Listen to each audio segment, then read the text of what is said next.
Tout de suite, c'est Elisabeth Lévy. 5h-10h, le Grand Matin Sud Radio. Bonjour Elisabeth, bienvenue. Bonjour Cécile, bonjour à tous. Alors, le gouvernement et la CFDT, enfin les syndicats réformistes aussi, on parle un peu de l'UNSA, sont arrivés à un compromis visiblement sur l'âge pivot. Est-ce qu'il faut s'en réjouir ? Eh bien écoutez, pour se réjouir, il faudrait y comprendre quelque chose. Alors, mais pour l'instant, je trouve que, d'abord, moi je n'y comprends rien, pardonnez-moi, et je trouve que ça ressemble beaucoup à un enfumage qui est un peu destiné à ménager une porte de sortie à la CFDT. Alors, je résume, j'essaye. Ouais. Le gouvernement nous a d'abord vendu une grande réforme systémique, la retraite à points pour tout le monde.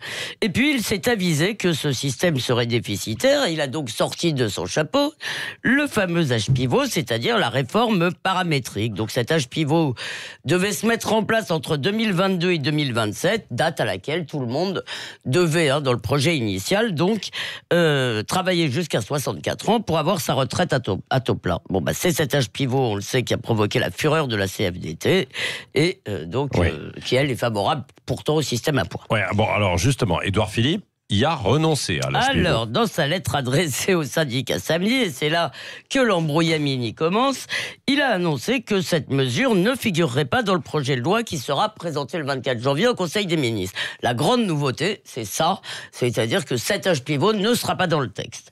Alors, tout de suite, les médias et les réseaux sociaux ont tambouriné sur le mode « le gouvernement a retiré l'âge pivot », la CFDT a crié victoire et Emmanuel Macron a applaudi un compromis constructif et de responsabilité. Bon, c'est pas très bien écrit, mais voilà, c'est ce qu'il a écrit. Alors, on n'avait pas bien lu, bien sûr, les clauses en petits caractères, parce que le retrait, on l'a vite compris tout de même, est en réalité conditionnel ou provisoire, ce qui veut dire hypothétique.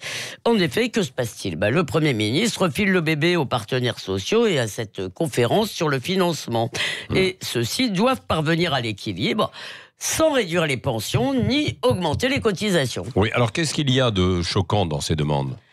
Il n'y a rien de choquant, on est tous d'accord pour un système où on payera moins, où on gagnera plus. Je vous assure que ça ne me choque nullement. Mais ça n'existe pas. Voilà, mais le problème, c'est que nos brillants cerveaux planchent depuis des mois et même depuis quelques années sur l'équation impossible. Comment financer des retraites qui durent plus longtemps sans avoir à payer plus ? Alors, la seule solution qu'ils avaient trouvée, au bout de toutes ces réflexions, eh bien, c'est celle que le bon sens nous suggère, je crois, c'est qu'il faudrait travailler plus longtemps. Et tout d'un coup, si vous voulez, après 5 semaines de grève, Édouard Philippe se dit « finalement, on va trouver autre chose. Les syndicats et le patronat vont trouver la pierre philosophale, c'est-à-dire une solution indolore à cette équation. » Écoutez, si cette solution existe, franchement, ils auraient pu y penser avant, non ? Est-ce que vous voulez dire que le gouvernement nous ment quelque part ? Alors ? Moi, je dirais plutôt qu'il se ment à lui-même, c'est-à-dire, c'est la définition exacte de se faire de la com.